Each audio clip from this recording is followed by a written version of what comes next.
Welcome to Mindful Moments. Nourish your mind on the go. This video uses AI narration to present our original book analysis. Today, we're diving into Aldous Huxley's Brave New World. I think anyone who's read it would agree. It kind of throws you headfirst into this future that feels both eerily familiar and completely alien, all at the same time. It really does. One of the first things that hits you is that, just the sheer cold efficiency of the world, particularly in the hatchery, where humans are literally engineered, grown in bottles. It's a pretty striking image, those rows upon rows of bottles, each one containing a developing human. Yeah, it's definitely unsettling. It feels like Huxley's making a point about, the potential dehumanization of technology right from the start. And then there's that motto plastered everywhere: community, identity, stability. It's like a mantra for their entire society. It is. It's constantly reinforcing the world state's core principles, which are very much about control and conformity. And those principles are put into practice through some, pretty disturbing means, like the Volkanovsky process. Okay, for anyone who hasn't read the book, can you break down what that is and why it's so significant? Sure. It's essentially mass-produced cloning. A single fertilized egg can be manipulated to produce dozens, even hundreds of identical human beings, each predestined for a specific role in society. They call it decanting instead of birth, which I think further emphasizes how manufactured and controlled everything is. So it's not even just about controlling reproduction. It's about predetermining people's entire destinies from the get-go. And then on top of that, there's the conditioning, which starts literally from infancy. Huxley really gets into this idea of hypnopedia or sleep teaching. It's almost like brainwashing, isn't it? It is very much like that. Hypnopedia is how they instill the values and beliefs of the world state in each caste. Yeah. From a very young age, it's about subtly shaping thoughts and behaviors through repeated messages during sleep. Imagine being bombarded with advertising slogans or political propaganda as you sleep. Only in this case, it's shaping your entire worldview. That's terrifying. And it makes you wonder, are we being manipulated in similar ways today? I mean, think about the power of targeted advertising and algorithms on social media. It's not that far off from what Huxley describes. You're right. There are definitely parallels. Huxley was writing in the 1930s, but he was incredibly prescient about the potential for technology to be used for social control. And it's not just hypnopedia. They also use readily available pleasure drugs like soma to keep people docile and happy. Soma. The quick fix for any unpleasant emotion. Pop a soma and float away on a cloud of blissful ignorance. It's like the ultimate escape drug. Exactly, and that's the point. Soma is a tool for suppressing individuality and maintaining stability. By eliminating unpleasant emotions, they eliminate the potential for unrest or rebellion.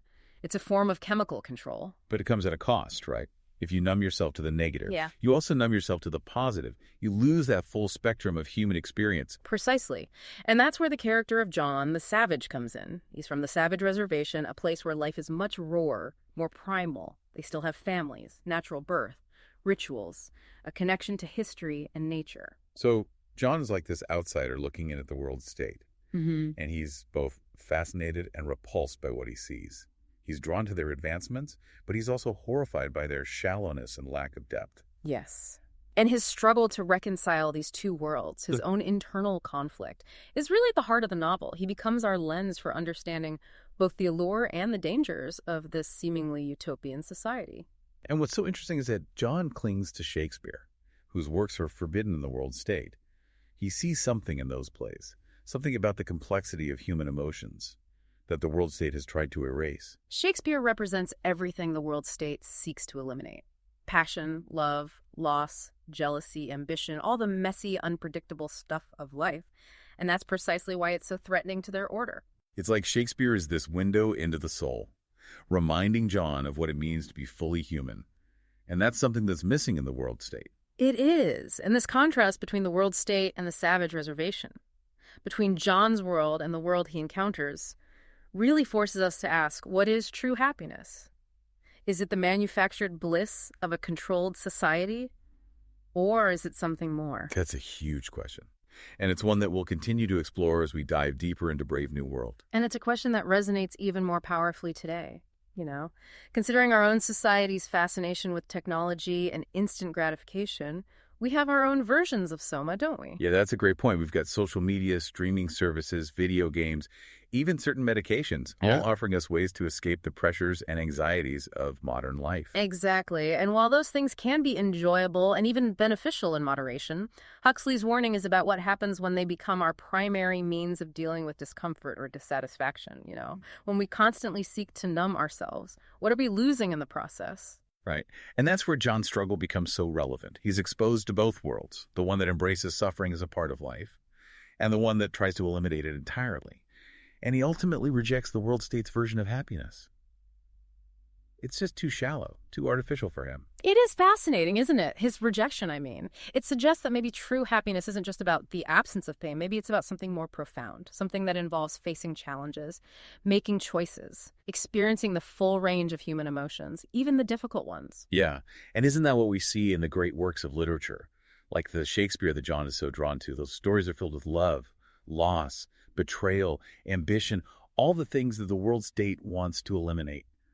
But they're also filled with incredible beauty, meaning, and depth. Exactly. And by trying to eliminate those darker aspects of human experience, the world state also eliminates the possibility for true art, true creativity, true connection. It creates a society that's sterile, predictable, and ultimately, I think, quite soulless. It's like they've traded depth for comfort, complexity for simplicity.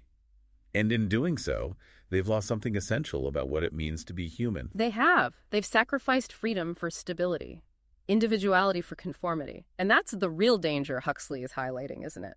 The danger of choosing a comfortable cage over the messy, unpredictable beauty of true freedom. So what are we to take away from all of this? What is Huxley trying to tell us about our own world, our own choices? I think he's urging us to be vigilant, to be aware of the forces that might seek to control us, to limit our choices, to numb us with distractions and easy pleasures, to be mindful of the choices we make in the world we're creating. To ask ourselves, are we truly free? Are we living lives that are authentically our own? Precisely. And to remember that true happiness, true fulfillment, often lies in embracing the complexities of life, the good and the bad, the light and the dark. Because maybe it's in those moments of struggle, in those moments of darkness, that we discover who we truly are and what truly matters to us.